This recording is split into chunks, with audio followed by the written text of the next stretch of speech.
बंधुओं,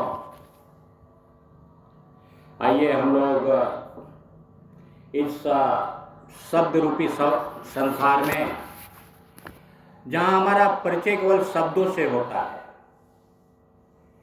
ज्ञान शब्दों के सहारे ही होता है, और ये शब्द आकाश के गुण रूपी हैं। आकाश का गुण क्या है? तो शब्द है। और इस संसार का पूरा परिचय ही शब्द है। और हमारा जो धर्म है वो भी शब्द है। पूरे विश्व का धर्म शब्द में ही समाहित है। शब्दों के सहारे ही हम धर्म को समझते हैं, अपनों को समझते हैं, परिवार को समझते हैं, समाज को समझते हैं। ये शब्दों की महानता है और इन्हीं शब्दों के सहारे हम लोग अपने अपने धर्म से परिचित होते हैं।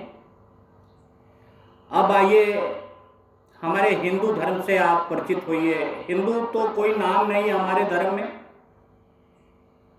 हिंदू शब्द उर्दू का है। हमारे धर्म में सनातन नाम है, सनातन धर्म है, सनातन विचारधारा है, और सनातन पे हजारों ग्रंथ लिखे गए। इसी सनातन विचारधारा पर उपनिषद लिखे गए, और यही उपनिषद हमारे सनातन धर्म का तत्व है, ज्ञान है। कौन उपनिषद क्या कहता है? आज तक तो हम लोग केवल मंदिर, मस्जिद, गुरुद्वारे से परिचित थे। मंदिर में गए, घंटी हिलाया, अगरबत्ती बारा और सांसारिक रूपी वरदान मांगने की कोशिश करते हैं। ईंटा, पत्थर, लोहा, लक्कड़, सोना, चांदी, गहना, इतना ही हमारा जीवन है। इसी संकीर्णता के आधार पर हम अपना जीवन जीने की कोशिश करते हैं। पर हमारे सनातन धर्म में जिसको हम पूजते हैं, जिसको ईश्वर कहते हैं, परमात्मा कहते हैं, इत्यादि इत्यादि नामों से परिचित होते हैं, दरअसल ये ब्रह्मांड के मालिक हैं। ये किसी एक देश के नहीं, किसी एक संसार के नहीं, किसी एक ग्रह के नहीं। इस ब्रह्मांड में जितने ग्रह हैं उनके मालिक को ईश्वर कहा जाता है, और उस ईश्वर को हम पूजते हैं। अब उस ईश्वर का परिचय कैसे होगा? इस परिचय के लिए उपनिषद लिखे गए। उसमें परिचय दिया गया, सब कुछ तू है।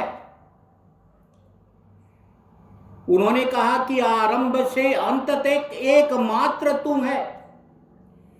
सद्य गुणोपनिषद में सदैव सौम्य देवग्रा आसिक देव मेवादित्यम,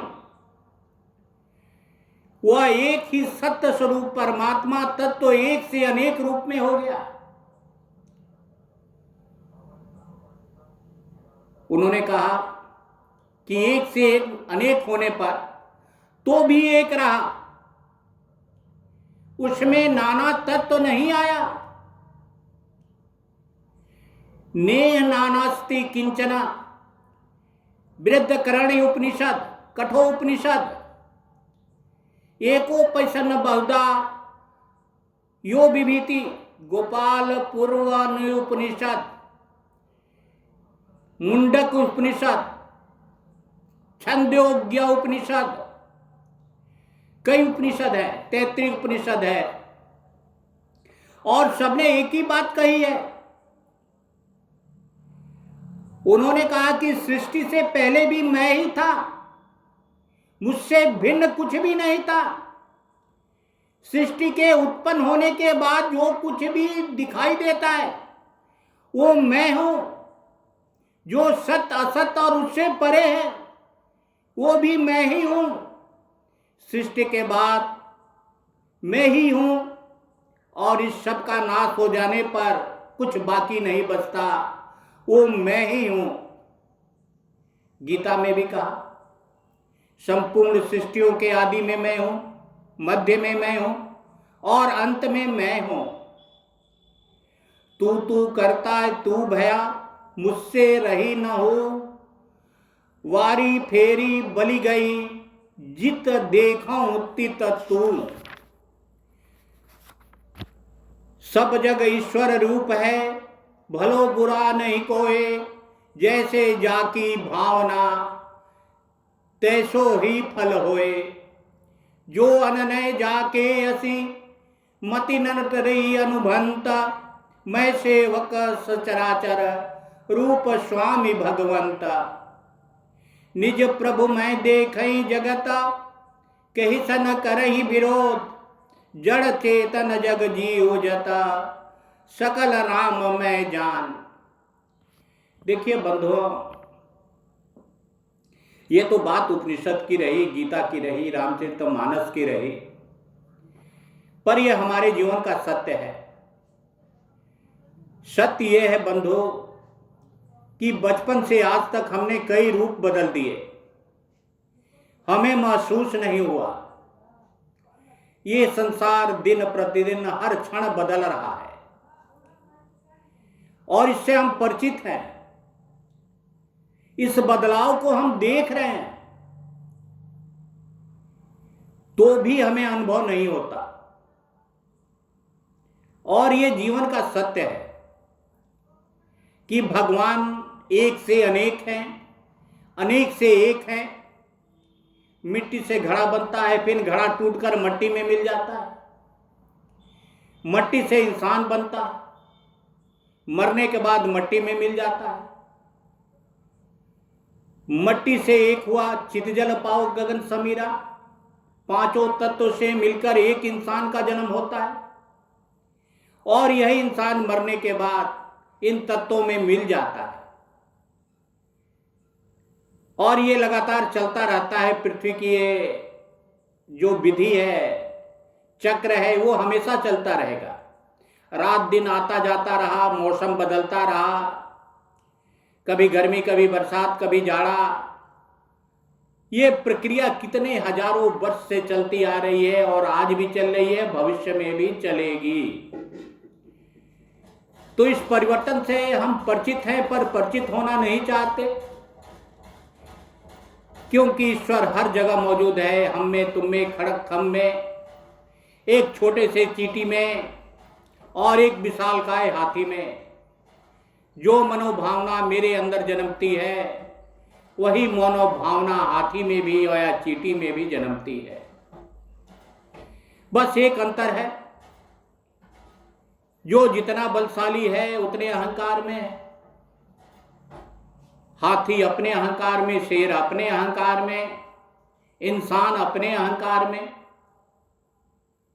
ये तो संसार का नियम है। संसार में जो जन्मता है, जितने में रहता है, उतने में ही अहंकारित रहता है। और मरना तो सबके है, चाहे चींटी हो चाहे हाथी हो।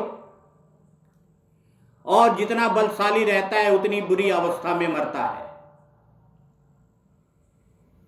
क्योंकि ये ब्रह्मांड का नियम है। जब तक अहंकार का पतन नहीं होता तब तक वो मरता नहीं है। अहंकार का विलय करना पड़ता है, तभी उसकी मृत्यु होती है। हाथी भी तड़पते हुए मरता है, चींटी भी तड़पते हुए मरती है और इंसान भी तड़पते हुए मरता है। हमारे सनातन धर्म में बंधु सिखाया गया कि अपने को इस तरफ रखो, इस प्रकृति में समावेश करके रखो कि आपके हृदय पर कितना भी कुठारघात हो, पर उफ करने की कोशिश मत करो।